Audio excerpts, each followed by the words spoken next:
Hey everyone, and welcome back to PDA Dads UK. And we are really, really lucky this week. We have got an interview, and we are interviewing Steph Curtis, who is the blogger and author of Stephs Two Girls.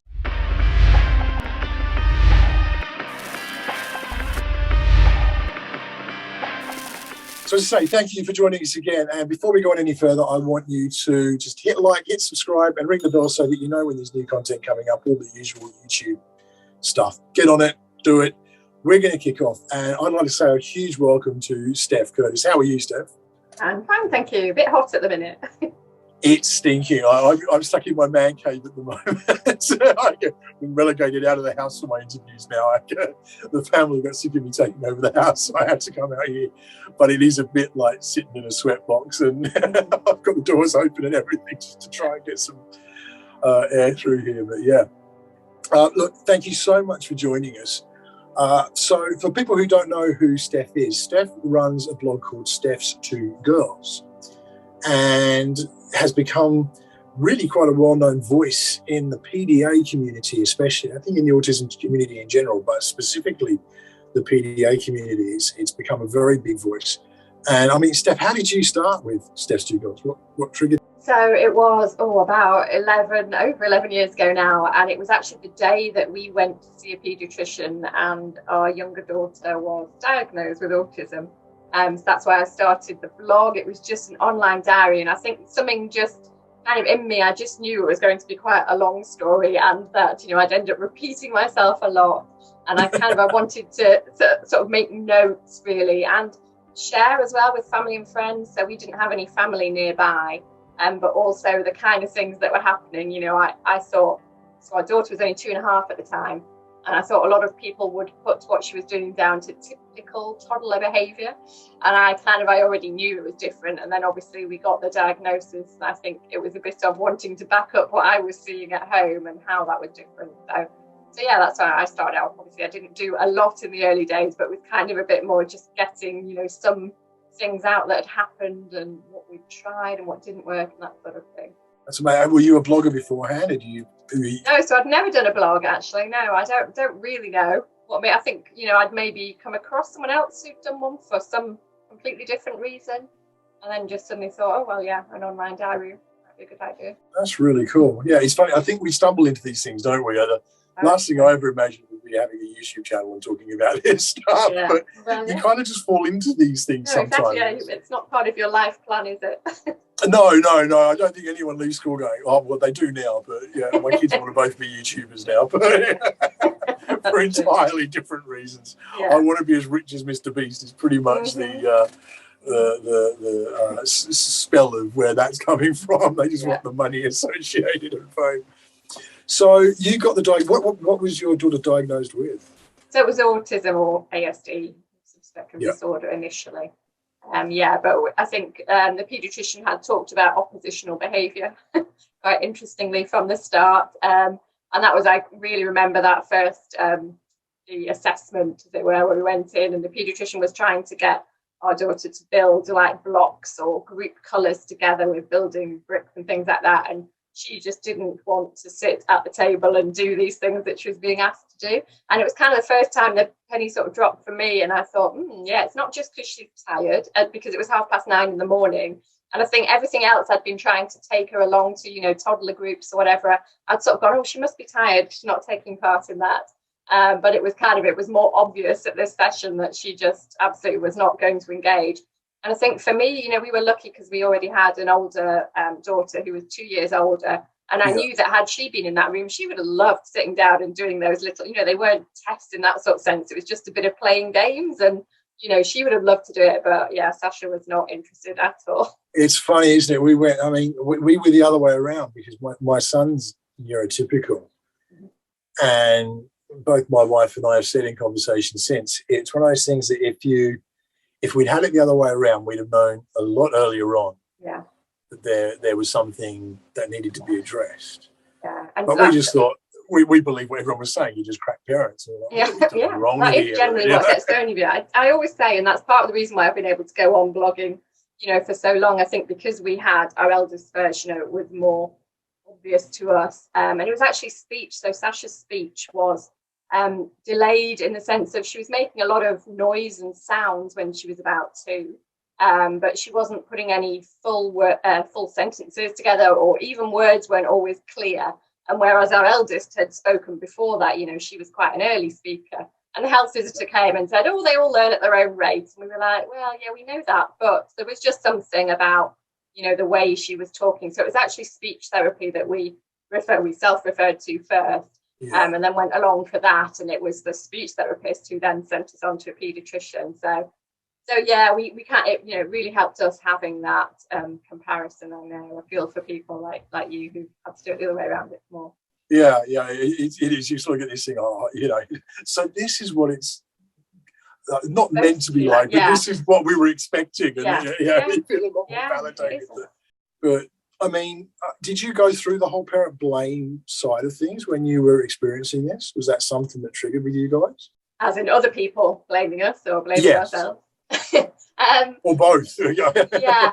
No, we were really lucky. We have very good supportive families. Like I said, don't live locally, but they were prepared to listen to us. And yes, there might have been the odd comment from friends and family along the way, or why don't you just make her do that? Or you're the one who's supposed to be in control, that kind of thing. But that old chestnut. Yeah. But it was never really said. It was more in a questioning sort of way, like they didn't really understand. And I think, that's something I stick to a lot, really, that nobody else can be expected to understand this, because it's difficult enough for us to understand, and we live with it 24/7. So other people who are not in our house, they don't really see her reactions to things. So yeah, it is a bit frustrating to be, kind of said as if we're not trying hard enough to make her do things. But it's one of those things, isn't it? You get stuck in this sort of thing unless you've lived it. It's impossible to understand. It's a horrible example, if you like, as a metaphor, but I think it's realistic at the same time. It's just sort of like the Vietnam thing. You weren't there, man. It's like it's honestly like that. When you meet somebody else who's been through it, it's this kind of, you get it, Totally, Which I think is why SEND communities develop, because you naturally seek out people who have an understanding. And you need those people who understand, definitely. You do. You really do. Yeah, but we have been really lucky along the way, because like I said, we've got good friends and family who have taken the time to understand as well. So makes a big difference, doesn't it? But something I see a lot on my group on Facebook is these people who have parents who have partners even who just there's nothing wrong. It's you just need to be hard babying them. You're just pandering to the and it can be really difficult. So having a supportive family around you is really cool. Did your daughter, Sasha, isn't it? Yeah. Did she get diagnosed with PDA, or was it something that is No, so that goes on to a longer story. So we had, it was ASD to start with, and like I said, this word oppositional, I think, was used. And then we went away, and actually I was given a leaflet for a local support group of mums of girls or autistic girls. And I would go along to those coffee mornings, and they all, this is about 6 or 8 other mums, and they all had girls who all sounded very much the same, and very much a kind of Asperger's kind of profile of autism. And they would say things, and I'd go, well, yeah, Sasha sounds a little bit like that, but not. She didn't really fit in that group. But I mean, it was early days and a great learning curve for me. But that probably is what made me go away and Google a bit more. And I think it doesn't. I never denied that it was autism. As soon as that, although I knew nothing about autism, when the paediatrician said it, it was kind of, it was a bit of relief. Oh gosh, there's a reason for this then, and yes, things have been difficult. But I could see, why it was that. So I wasn't ever denying that. But when I met with the others, I was kind of like, well, yes, it's autism, but it's not that. So, that doesn't really, she doesn't fit in with those. She's not the same as them.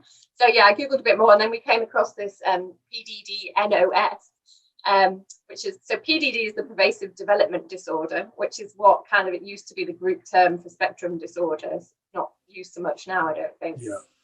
But the NOS was not otherwise specified, and I think that's more common a diagnosis in the US than it is here.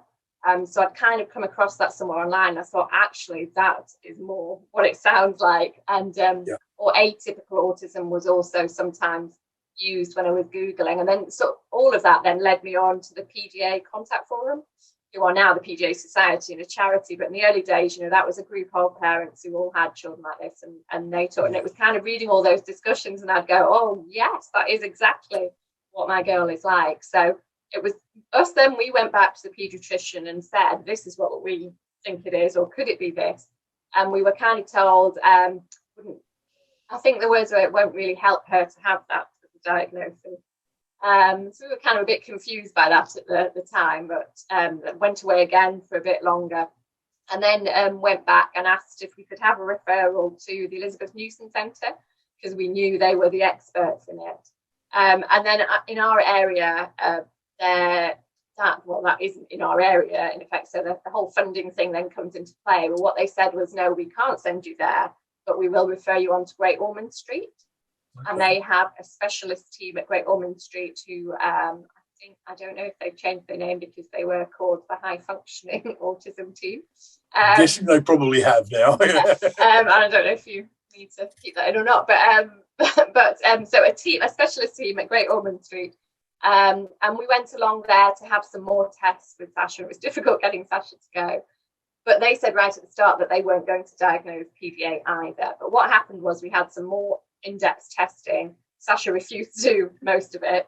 So it was kind of more proof for us, you know, or they saw the proof in her avoiding the tests. So we had all of that, you know, documented. And then we went back to the paediatrician afterwards, and it got added as a second line. So it was pathological demand avoidance behaviours, I think, is what her actual diagnosis sort of point to there. So, you know, that was always enough for us. We did back then, we did think about going for, you know, do we need to go for a private or to this Newson Centre and get a specific diagnosis? But we felt Sasha, it would have been too much stress for Sasha anyway to try and go see someone else. And we just felt, you know, we were being listened to. So we were lucky, really, yeah. I think sometimes that's all you need, isn't it? It's the sense there that really, I mean, if you've got an autism diagnosis, I think it'd be really good to be able to say, I've got the PDA diagnosis for my daughter. But by the same token, I think that once you understand it is PDA, that's when you know you start looking at the strategies that you can use to work around the demand avoidance and all that kind of stuff. Once you know it's there, that's really the key. It's once that, because I don't know if you went through this with what you were doing research. I know for myself, it was a specialist who'd said to us ODD, and we'd gone and had a look at ODD, and I was like, it's that. And then so I was speaking to a lady at CAMS, and she said, well, ODD tends to be more in teenagers and has other things attached to it. We think, have a look at PDA. She said, you won't get it diagnosed. We don't diagnose it here, but have a look at PDA. And it was one of those things that I just got online, found the trait list, and it was like someone had handed me a blueprint for my daughter. Yeah. It was like mind-blowing. Yeah. But did you go through that yourself? Was it like... Yeah, so that online, and then also buying the book that I call my Bible, the Understanding Pathological Demand Avoidance Syndrome in Children. And I just read that, and I had tears in my eyes reading through it all. And I just thought, this is describing our daughter exactly. So much so that, you know, the very next day I took a copy into the school, more than one copy, and said, can you read this? This explains everything. So yeah, that was it. Definitely. I've done the same. That same book as well. It's like, you need to read this because you're actually going to be a teacher if you start using some of these techniques and strategies, because it's brilliant. And it's, I mean, did you go through, I mean, I read a fantastic book that you'd done quite recently, which was on masking. Mm-hmm. And anybody who's one of our regular viewers will know masking's a big thing for me. I think one of the things that I see on my group so often is parents really struggling because their kids are masking at school. They then cop more behaviours when they get home because they're in a safe place. But what happens is that whole parent blame thing comes in. And you spoke about this in the blog, this whole sort of parent blame side of things that happen.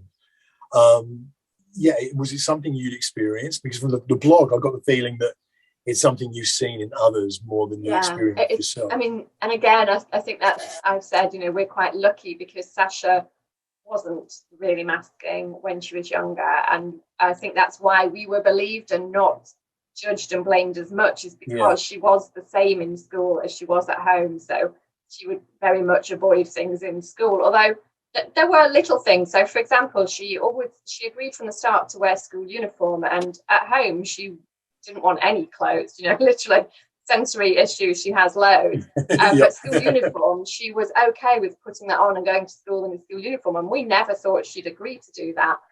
But she did it because she wanted to fit in. She still does. She wants to be part of that school, and the same as what other children are doing. So I'll tell you a really funny story.